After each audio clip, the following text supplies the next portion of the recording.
আর একটি জিনিস আজকে আপনাদের সামনে বলতে চাই, সেটি হচ্ছে মাদকের ব্যাপারে, সন্ত্রাস এবং চাঁদাবাজির ব্যাপারে আমাদের সরকার এবং ব্যক্তিগতভাবে আমি সবাইকে সালাম জানাচ্ছি, কৃতজ্ঞতা জানাচ্ছি।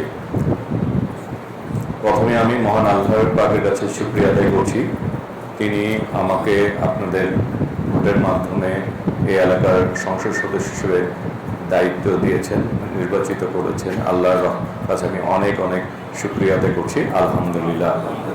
তবে নির্বাচনের পূর্ব যে কথাটি বলছিলাম, এখনো সেই কথাটা বলি।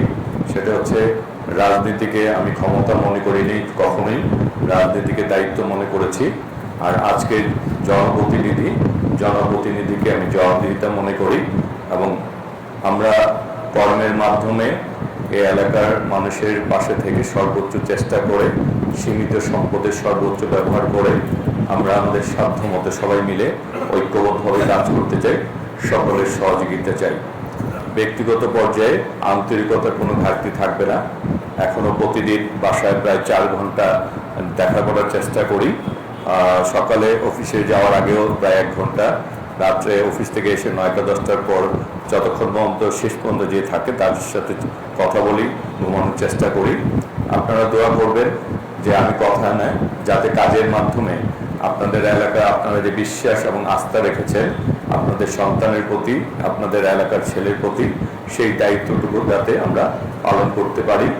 আরেকটি ব্যাপার হচ্ছে যে দেশের, আপনারা জানেন, মধ্যপ্রাচ্যে একটি যুদ্ধ চলছে। সেই যুদ্ধের কারণে আসলে সারা পৃথিবী ক্ষতিগ্রস্ত হচ্ছে, আমাদের দেশেও তার বাইরে না। সেই কারণে আমরা যে গতিতে চলতে চাচ্ছিলাম, যেভাবে এগিয়ে যেতে চাচ্ছিলাম, তা কিছুটা হলো বাধাগ্রস্ত হচ্ছে। আমরা আপনাদের কাছে চাবো যে আপনারা কিছুটা সময় হলেও, আপনারা অতীতে অনেক সময় দিয়েছেন, আর কিছুটা সময় হলো দিবেন। তো তারপরও আমরা এলাকার উন্নয়নের ব্যাপারে কিছু কাজ এগিয়ে নেওয়ার চেষ্টা করছি।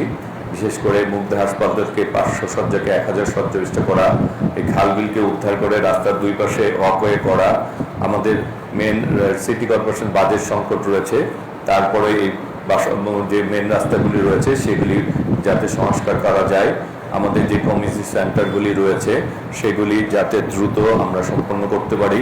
এই যে বালুর মাঠটি রয়েছে কদমতলা, সেই মাঠটিও যাতে, যে কাজটি আটকিয়েছিল প্রায় 2 বছর, সেটিও আমরা কয়েকজন মন্ত্রীকে এনে সেই মাঠটি দেখিয়েছি, সেটিও যাতে দ্রুত সম্পন্ন করা যায়।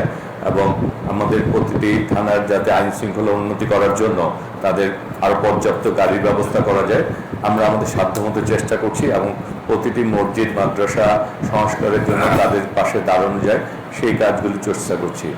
আর একটি জিনিস আজকে আপনাদের সামনে বলতে চাই, সেটি হচ্ছে মাদকের ব্যাপারে, সন্ত্রাস এবং চাঁদাবাজির ব্যাপারে আমাদের সরকার এবং ব্যক্তিগতভাবে আমি এটার বিরুদ্ধে পরিপূর্ণভাবে একেবারে শক্তিশালী অবস্থানে রয়েছে। সুতরাং যারা মাদক এবং সন্ত্রাস চাঁদাবাজির সাথে যুক্ত থাকবে তাদেরকে আমরা রাজনৈতিকভাবে আশ্রয় দিব না।